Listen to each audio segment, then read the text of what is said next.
नमस्कार, आप सुन रहे हैं रेडियो हिंदुस्तान और मैं हूं आपके साथ पारिजात। रहस्य एक तंत्र कथा प्रस्तुत है। इसका तीसरा हिस्सा। लगातार 3-4 दिनों तक केशव चंद्र सेन के साथ काफ़ी वक्त रहा मैं और काफ़ी व्यस्त भी रहा, लेकिन मस्तिष्क में बराबर गूंजते रहे उनके एक एक शब्द। इस प्रकार के भी घर गृहस्थ साधक के होते हैं, इसकी कल्पना भी नहीं की थी मैंने। सेन ने मुझे बतला दिया था कि हर समय चिंतन मनन और ध्यान में डूबे रहने से केशरी बाबू इस तरह के हैं। मैं समझा नहीं मतलब उनका।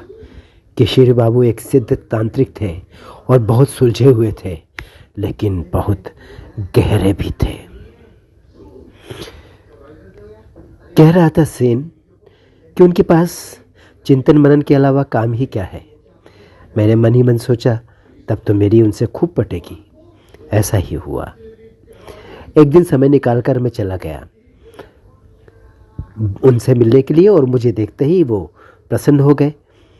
केशरी बाबू हंसते हुए बोले, आओ आओ शर्मा जी, बहुत अच्छे समय पर आए हो, तुम्हारी प्रतीक्षा ही कर रहा था मैं। फिर उन्होंने घर के एक नौकर को चाय लाने के लिए आवाज़ दी। नौकर चाय ले आया। एक घूंट पीते ही मन हल्का हो गया। चाय का प्याला टेबल पर रखते हुए मैंने धीरे से पूछा, आपके उपास्य कौन है, मैं जानना चाहूँगा।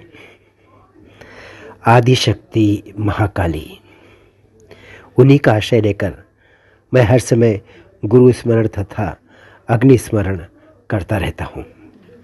मानव शरीर में सर्वोच्च शक्ति महाकाली कुंडलिनी के रूप में विराजमान है।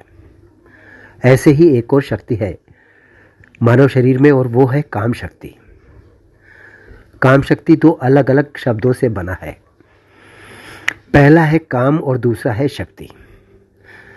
तंत्र में काम शिव रूप है और शक्ति है शिवा रूप, यानी शिव शिवा। शक्ति रूपा शिवा ही महाकाली है। महाकाली शिव पर आरूढ़ है, जिसका अर्थ है काम पर विजय। ये विजय इस बात का संकेत है कि काम वासना पर तन से, मन से, आत्मा से विजय प्राप्त करने वाला साधक ही कुंडलिनी शक्ति को जागृत कर सकने में समर्थ है। कुंडलिनी शक्ति ब्रह्म रूपा है। इसमें सूर्य चंद्र अग्नि के रूप में इच्छा, ज्ञान और क्रिया अथवा मन, प्राण और वाक में तीनों शक्तियां समाहित हैं। मैं अग्नि की उपासना अपनी साधना क्रिया में करता हूँ। प्रारंभ में मेरा कोई गुरु नहीं था और न तो कोई पथ प्रदर्शक ही था। जो कुछ इस दिशा में करता था अपने मन से करता था। 26 वर्ष की आयु में मेरा विवाह हुआ। पत्नी का नाम था कात्यायनी। पत्नी सुशील, विनम्र, आज्ञाकारिणी और पति परायणा सिद्ध हुई। ऐसी पत्नी का मिलना आज के युग में तो दुर्लभ है। भाग्यवश मिल भी गई तो अधिक समय तक मेरा साथ नहीं दे पाई। ऐसा हुआ, 2 पुत्रों की मां बनने के बाद एक मामूली बीमारी में वो मेरा साथ छोड़कर हमेशा के लिए संसार से चली गई। उस समय मेरी अवस्था थी 30 वर्ष। परिवार में वृद्ध माता पिता के अलावा और कोई नहीं था, इसलिए अकेले 2 बच्चों को संभालना कठिन था मेरे लिए। लोगों ने दूसरी शादी करने की सलाह दी। 2-3 लड़कियों को देखा भी मैंने, लेकिन आत्मा ने स्वीकार नहीं किया।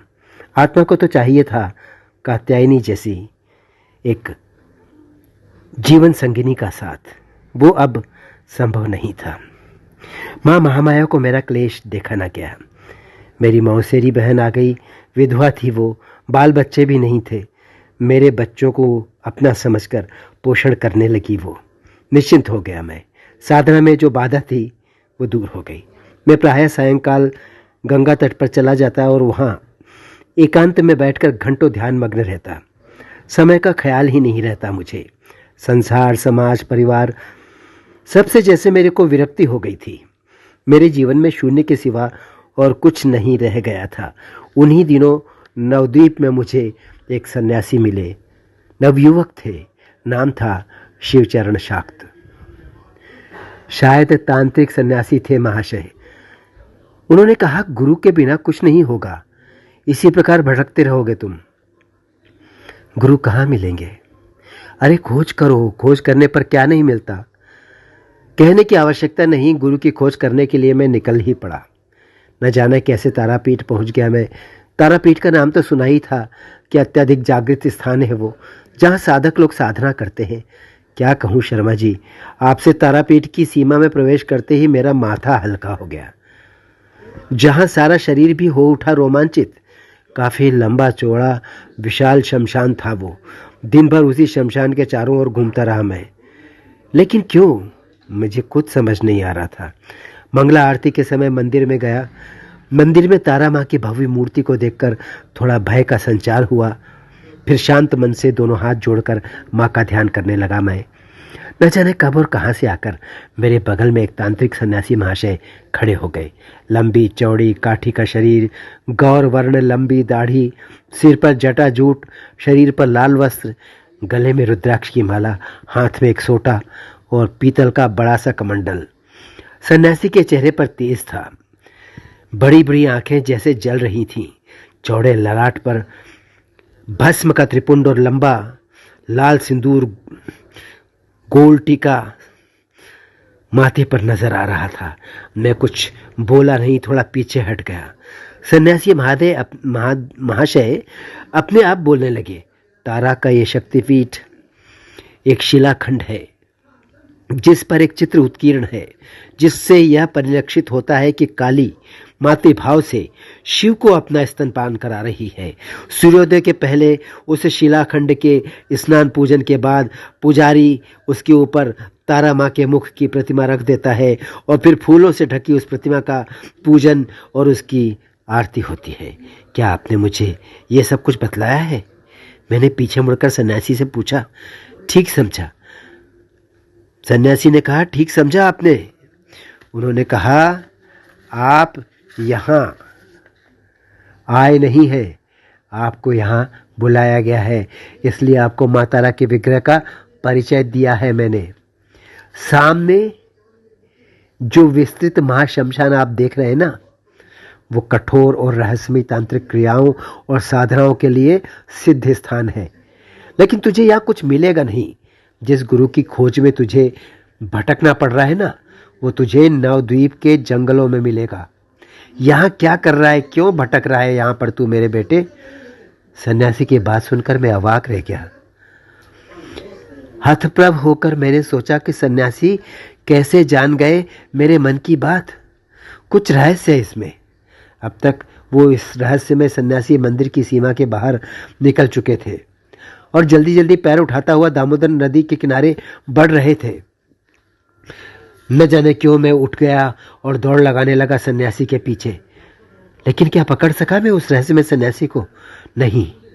मेरे समीप पहुंचने के पहले ही वे अपने स्थान से गायब हो चुके थे, हवा में मिल गए थे रहस्यमय ढंग से। नवद्वीप में गंगा किनारे साधु का मिलना और सम्मोहित सा मेरा तारापीठ आना और फिर इस रहस्यमय तांत्रिक से मेरी भेंट होना, काफी कुछ अजीब सा था। मेरी समझ में नहीं आ रहा था कौन सी लीला कर रही है मेरी माँ मेरे साथ। क्या चाहती है माँ? माँ मुझे बताओ ना। लंबी सांस लेकर मैं वहीं एक पेड़ के नीचे बैठ गया और मैंने अपना सिर थाम लिया। मुझे कुछ समझ नहीं आ रहा था। कैसी प्यास थी, कैसी भूख थी, कुछ समझ नहीं आ रहा था। क्या चाहती मेरी भूखी प्यासी आत्मा? कई दिनों तक नवद्वीप के घने जंगलों में मैं इधर उधर भटकता रहा। एक दिन अचानक मेरी दृष्टि पड़ी घने जंगलों के बीच टूटे फूटे जीर्ण शीर्ण एक मंदिर पर। मुझे आश्चर्य हुआ, अब तक क्यों नहीं दिखलाई दिया ये प्राचीन मंदिर मुझे। चारों ओर से जंगली पेड़ पौधों और घासों से घिरा हुआ वो मंदिर बहुत रहस्यमय लग रहा था मुझे। जिज्ञासा और कौतूहलवश में निकट पहुंच गया। बहुत पुराना दिखा मंदिर वो मुझे, कम से कम 1000 साल पुराना दिख रहा था। कभी सोचा भी नहीं था कि नवद्वीप के घने जंगलों की गोद में कोई इतना पुराना मंदिर भी होगा। अपने आप में इतिहास का रहस्य छिपाए ये मंदिर न काफ़ी बड़ा था और न छोटा। पीतल के शिखर पर काई और धूल जमी थी और उस पर लगा पीतल का मटमैला त्रिशूल टूटकर एक और झूल गया था। लाल पत्थरों से बने इस मंदिर की दीवारों पर काई जमी थी। कहीं कहीं में पत्थरों के चप्पड़ भी उखड़ गए थे। टूटी फूटी सीढ़ियों पर धूल की मोटी परतें जमी हुई थी। लगा जैसे लंबे अरसे से यहाँ कोई आया ही नहीं था। मंदिर में लोहे के छड़ों का दरवाज़ा था और वो भी टूटा हुआ था। धीरे से उस जीर्ण शीर्ण दरवाजे को एक और हटाकर मैंने भीतर झांका। मेरा सारा शरीर रोमांचित हो गया। भय की विचित्र अनुभूति हुई। मंदिर के गर्भगृह में पत्थर के एक चौकोर और ऊंचे चबूतरे पर अष्टभुजा काली की विकराल और भयंकर मूर्ति खड़ी थी। मूर्ति काले पत्थर की थी जिस पर न जाने कब की धूल और मिट्टी जमी हुई थी, लेकिन फिर भी मूर्ति अत्यंत सजीव लग रही थी। न जाने किस प्रेरणा के वशीभूत होकर मैं आगे बढ़ा। माँ के चरणों पर मैंने अपना सिर रख दिया। मुझे लगा जैसे मैंने पा लिया अपना लक्ष्य। ये सब सुनकर कौतूहल हुआ मुझे। मैंने पूछा, क्या एक बात आपसे मैं पूछ सकता हूँ? हाँ हाँ, पूछो पूछो। क्या आप उस काली मंदिर की तो चर्चा नहीं कर रहे जहाँ पर मुझे आपके दर्शन हुए थे? बिल्कुल ठीक समझा। किशोरी बाबू बोले, अब आगे की कथा सुनो, लेकिन सुनने और सुनाने के पहले एक एक कप चाय हो जानी चाहिए। ऐसा कहकर उन्होंने नौकर को आवाज़ दी। सोचने लगे, कैसे साधक हैं किशोरी बाबू। मैं सोचने लगा, बिल्कुल निर्द्वंद, सरल और अपने आप में मगन किस्म के मस्त राम है। चाय पीने के बाद कथा आगे शुरू हुई। पान का एक बीड़ा उन्होंने मुंह में डाला, फिर बोले, किशोरी बाबू, दूसरे ही दिन पूरा मंदिर साफ करवाया, पानी से धुलवाया मैंने। विधिवत माँ की पूजा आरती की। माँ की सेवा रोज होती रहे इसके लिए हालधार पुजारी को नियुक्त किया। दोनों पुत्र बड़े हो गए थे, अब वो व्यापार संभालने लगे थे। मैं निश्चिंत हो गया। सबसे बड़ा सुख तो मुझे ये लगा कि दोनों पुत्र मेरे प्रति अपूर्व श्रद्धा रखते हैं। वो बहुत विनम्र थे और आज्ञाकारी भी थे। ऐसा लगा जैसे मेरे कुछ पूर्व जन्मों के अच्छे कर्म जाग गए। मेरे किसी कार्य में बाधा नहीं होने देते थे वो, बल्कि सहयोग ही करते थे। मुझे कोई काम कभी भी करने के लिए किसी को कहना नहीं पड़ता था। मेरे सारे काम हो जाया करते थे। पूरा दिन और कभी कभी पूरी रात मंदिर में गुजर जाती थी। कैसा पागलपन था मेरा, मैं खुद नहीं जानता। अरे हाँ, एक बात तो मैं बतलाना भूल ही गया। जंगल की ओर से आधी रात के समय गूंजती हुई एक करुणा भरी आवाज़ आती थी। कभी कभी लगता था जैसे आर्द्र होकर कोई करुण स्वर में माँ को भाव विवल होकर पुकार रहा है। आवाज़ सुनकर मैं रोमांचित हो उठता था। कौन था वो? किसकी आवाज में इतनी दीनता थी, इतनी करुणा थी? करुणा रस में डूबी हुई वो पुकार किसकी थी? मेरी समझ में नहीं आता था। जी, फिर मैंने पूछा कौतूहलवश, कौन थे वो जिनकी वो आवाज़ थी? क्या आपको उनसे मिलना हुआ? सिर झुकाए कुछ देर तक मौन रहे किशोरी बाबू। उसी समय सेन भी वहीं आ गया मुझे ढूंढते हुए। उसी दिन रात में बनारस के लिए ट्रेन पकड़नी थी मुझे। सेन के कान में मैंने धीरे से कहा, आज जाना पाऊंगा शायद। प्रश्नवाचक भाव से सेन ने मेरी ओर देखा, फिर मेरे कान में ही कहा, अभी किशोरी बाबू की कहानी पूरी नहीं हुई है क्या? पूरी सुनने के बाद ही जाओगे? और तभी किशोरी बाबू का मौन भंग हुआ और उन्होंने सिर उठाकर मेरी ओर देखा, फिर सेन की तरफ देखा। उस समय उनकी आंखें लाल हो रही थी और चेहरा भी भरा भरा सा लग रहा था। कोई विशेष बात अवश्य थी। अपने आप बोलने लगे किशोरी बाबू। इस बार उनके बोलने की मुद्रा कुछ बदली हुई सी थी। हालधार पुजारी को जब मैंने यह बात बतलाई तो पहले वो तो चुप रहा थोड़ी देर तक, फिर बोला, वो चक्रेश्वरी बाबा है। वो रात में ही कभी कभी माँ माँ पुकारते हैं। ये सुनकर कौतूहल हुआ। मैंने पूछा, कौन है ये चक्रेश्वरी बाबा? मेरे इस छोटे से प्रश्न के उत्तर में हालदार पुजारी ने जो लंबी कथा मुझे सुनाई, वो सब तुमको पहले बतला ही चुका हूं मैं। अच्छा जी, क्या आप की भेंट हुई चक्रेश्वरी बाबा से? क्या आप उनसे बात कर पाए? कैसे थे चक्रेश्वरी बाबा? मैंने जिज्ञासा में आकर एकदम से कई प्रश्न कर दिए। अब जो कुछ मैं तुम्हें सुनाऊंगा उससे तुम्हारे सारे प्रश्न और सभी जिज्ञासाओं का समाधान हो जाएगा।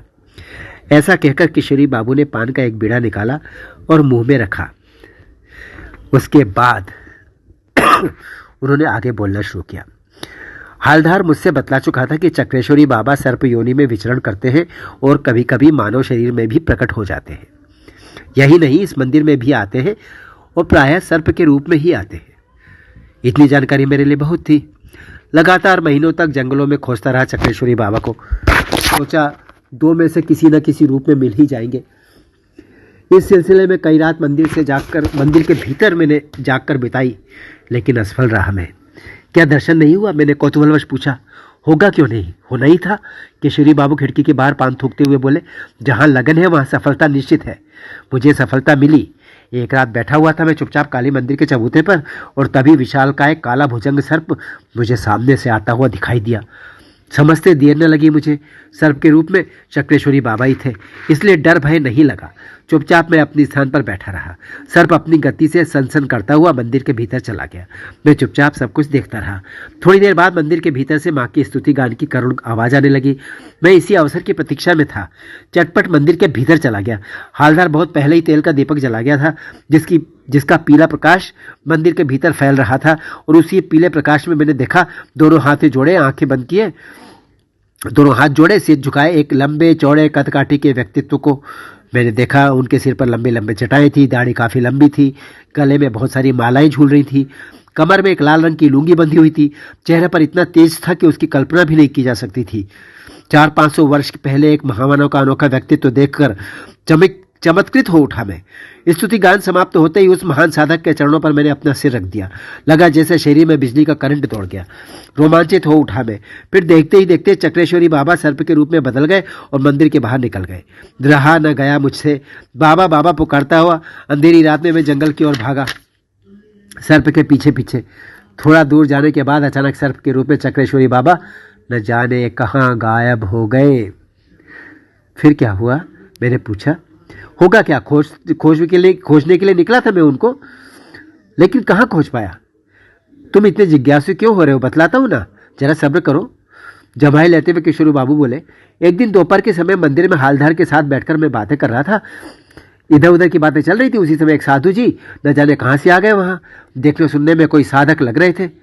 चेहरे पर चमक, आंखों में तेज था। साधु जी ने गंभीर स्वर में कहा, यहाँ इस जंगल में कोई सूखा कुआं है क्या? क्या आप लोग बतला सकते हैं कहाँ है वो? मैं थोड़ा हैरानी में पड़ गया। हालदार की ओर देखने लगा। हालदार भी आकाश की ओर देखते हुए कुछ सोचने लगा था। कुछ देर बाद हालदार के चेहरे पर हल्की सी चमक आ गई। सिर उठाकर उन्होंने साधु जी की ओर कहा, हाँ, उस सूखे कुएं को जानता हूँ मैं। बीच जंगल में एक बड़ा सा बरगद का पेड़ है ना, उसी पेड़ के बगल में बहुत पुराना एक कच्चा कुआं है। मुझे लगता है आप उसी की बात कर रहे हैं। क्या आप मुझे वहां तक पहुंचा सकते हैं?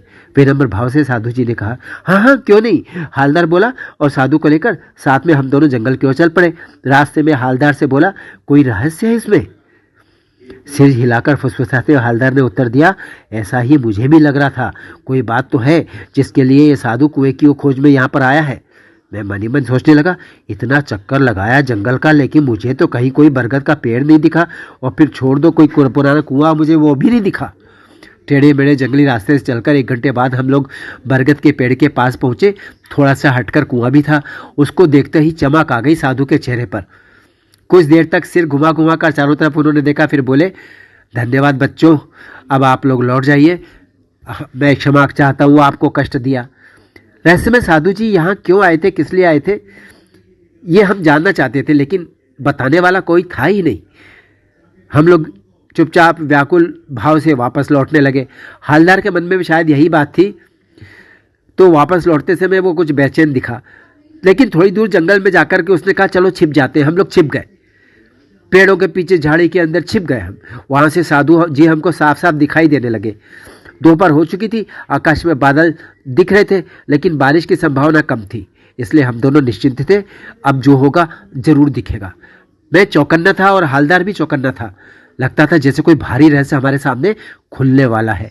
क्षण पर क्षण बीत रहे थे।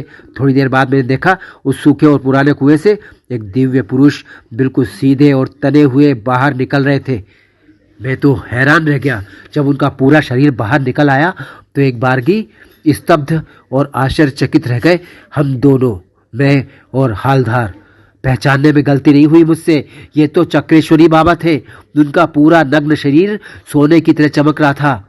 समझ गया मैं, रहस्यमयी साधु चक्रेश्वरी बाबा का दर्शन करने के लिए आया था। सर्प के रूप में चक्रेश्वरी बाबा उसी कुएं में निवास करते। ये रहस्य आज खुल गया था हमारे सामने। कुएं से बाहर निकलकर चक्रेश्वरी बाबा बरगद के नीचे बैठ गए और उनके सामने बैठ गए वो साधु जी। बाबा का सोने जैसा शरीर और अधिक चमकने लगा था। लगभग 500 साल की आयु के उस दिव्य महात्मा को देखकर मैं सम्मोहित हो गया। मेरी आत्मा ऐसा लगा कि मेरे शरीर को छोड़कर उनसे मिलने, उनसे बात करने के लिए आगे बढ़ना चाहती है। साधारण मानव को ये जीवन में अवसर कहाँ मिल सकता है? ऐसे दिव्य महापुरुषों का दर्शन क्या इतना आसान है? कई जन्मों का पुण्य चाहिए इसके लिए। मुग्ध भाव से अपलक होकर मैं देख रहा था और मेरे मन में ये विचार चल रहे थे। कभी चक्रेश्वरी बाबा को मैं देखता, कभी उस रहस्यमय साधु जी को। दोनों हाथ जोड़कर एक दूसरे से बैठकर बातें कर रहे थे। बाबा नेत्र बंद किए, अपना दाहिना हाथ रखे हुए आशीर्वाद की मुद्रा में साधु के सिर पर जैसे कुछ कह रहे हो, ऐसा दिखा हमें दूर से। बड़ा अलौकिक दृश्य था। शायद वो आशीर्वाद दे रहे थे। ऐसा दृश्य, इसकी कल्पना कभी नहीं हो सकती थी। लेकिन उसके बाद जो कुछ मैंने देखा उस पर तो विश्वास करना ही कठिन है, लेकिन विश्वास करना पड़ा। इसके लिए अपनी आंखों से देखा मैंने, ये मुझे आज तक विश्वास नहीं होता। एकाएक वो साधु और चक्रेश्वरी बाबा एक साथ सुनहले प्रकाश पुंज में परिवर्तित हो गए और धीरे धीरे दोनों प्रकाश पुंज आकाश की ओर उठने लगे और बहुत ऊपर जाकर गायब हो गए। हे भगवान, कितना अलौकिक और आश्चर्यजनक दृश्य था वो।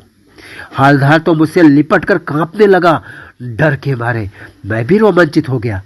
एकाएक मेरे मन में इच्छा जागृत हुई कि मैं कुएं के भीतर जाकर देखूं कि वहां क्या है।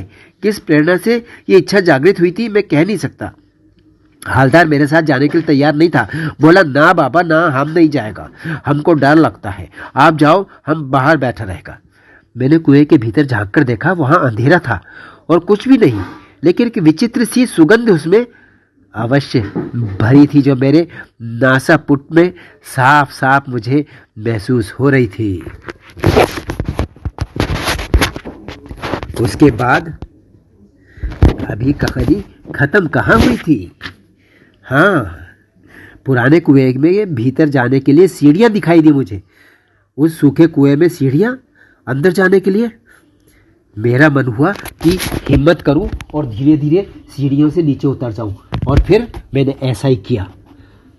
मुझे डर तो लग रहा था, लेकिन सीढ़ी दर सीढ़ी में नीचे उतरता चला गया। मुझे लगा कहीं ऐसा ना हो कि मेरा पैर फिसल जाए और मैं कुएं में गिर जाऊं, या तो डूब जाऊं या जमीन से टकरा के मर जाऊं। वह एक छोटा सा पत्थर का एक दरवाज़ा मुझे दिखा। न जाने क्यों मैं दरवाजे के भीतर घुस गया और घुसते ही मेरे सामने एक लंबा चौड़ा आंगन दिखाई दिया, जहां पर खूब रोशनी थी। इतना प्रकाश था कि ऐसा लगा कि आसमान यहीं पर है। ये प्रकाश आ किधर से रहा है मुझे समझ नहीं आया। मैं आगे बढ़ता चला गया। सामने एक और पत्थर का दरवाज़ा था। वहाँ एक छोटी सी कोठरी का दरवाज़ा था। मैंने भीतर झाँक कर देखा, वहाँ भी प्रकाश हो रहा था। अरे इतना सारा प्रकाश आखिर आ कहाँ से रहा है? वहाँ पर कहीं ट्यूबलाइट, कोई बल्ब मुझे दिखा ही नहीं। मेरी दृष्टि कोठरी के भीतर चारों ओर घूम रही थी। अचानक एक जगह मेरी निगाह रुक गई। मैं भय से रोमांचित हो गया। मेरा सारा शरीर कांपने लगा। वहाँ एक ऊंचे चबूतरे पर एक काफ़ी लंबा और मोटा सर्प कुंडली लगाए उस पर अपना सिर रख करके सो रहा था। शायद मेरी आहट उसको लग गई। उसने धीरे से अपना सिर उठाया और फन फैलाकर अपनी लाल लाल खून जैसे आंखों से मेरी ओर देखा। उसकी आंखों में एक सम्मोहन नजर आया, अजीब किस्म का सम्मोहन, और एक गहरा आकर्षण भी, जैसे कि वो मुझे बुला रहा है। मेरे हृदय की धड़कन एकदम ऐसा लगा कि रुकने लगी मेरे सीने में। मेरी तो सांस ही रुक जाएगी, मुझे ऐसा लगा। कांपता हुआ मेरा पूरा शरीर। मैंने सोचा अब तो मुझे यहाँ से भागना चाहिए। मैं वहाँ से भागना चाहता था, लेकिन दोनों पैर मेरे जमीन से जम गए। एकदम ऐसा लगा कि मैं हिल ही नहीं सकता हूँ। फिर किसी भी प्रकार मैंने अपने आप को घसीटा और घसीटते हुए मैं सीढ़ी तक आया और किसी प्रकार अंधेरे में डूबी हुई सीढ़ियाँ चढ़कर कुएं के बाहर निकला। सांझ होने वाली थी। मेरी प्रतीक्षा में हालदार बैठा हुआ था पेड़ के नीचे, लेकिन बहुत भय और चिंता उसके चेहरे पर दिख रही थी और बेचारा डर के मारे पीला पड़ा हुआ था। किसी प्रकार हम दोनों चलकर काली मंदिर पर आए। चक्रेश्वरी बाबा का थोड़ा बहुत जो रहस्य बचा हुआ था वो आज खुल गया था मेरे सामने। निश्चय ही वो इच्छाधारी योगी थे, इसमें कोई संदेह नहीं। वो सूखा और पुराना कुआं उनका निवास स्थान था। सर्प शरीर में रहते हुए पंच तत्वों के परमाणुओं का संगठन करके अपने पूर्व पार्थिव शरीर का निर्माण करने में वो सक्षम थे। आवश्यकता पड़ने पर उन्हीं परमाणुओं को ऊर्जा की सहायता से अपने आप को प्रकाश पुंज के रूप में भी परिवर्तित कर लेते थे और इच्छानुसार लोक लोकांतरों का भ्रमण करते थे महाशय। तो रहस्यमय साधु उनका कोई परम शिष्य था। वो साधु जी जो आए थे वो उनके कोई चेले महाराज थे। मुझे समझ में आ गया कैसे इतना सारा समय व्यतीत हो गया, समझ में नहीं आया। सांझ फिर घिराई थी। मुझे लगा रात में बनारस के लिए मुझे गाड़ी पकड़नी है, थोड़ा जल्दी चलना चाहिए। अपनी मजबूरी मैंने दिखाई और कहा सेन मैंने कहा सेन के पिताजी की बरसी में आऊँगा तो बाकी कथा मैं आपसे सुनूंगा। मैंने ये किससे कहा? किशोरी बाबू से। सुन के किशोरी बाबू पहले थोड़ा विचलित हुए, फिर बोले ठीक है। और फिर मैं उनका चरण स्पर्श करके बाहर निकल आया। रहस्य एक तंत्र कथा में इसका अगला भाग में बहुत जल्दी प्रस्तुत करूंगा। तब तक करते रहिए काम, सुनते रहिए रेडियो हिंदुस्तान और बोलते रहिए जय श्री राम। पानी बचाइए, सबको सिखाइए, पेड़ लगाइए, सबको सिखाइए, क्योंकि बहुत आवश्यक है ये।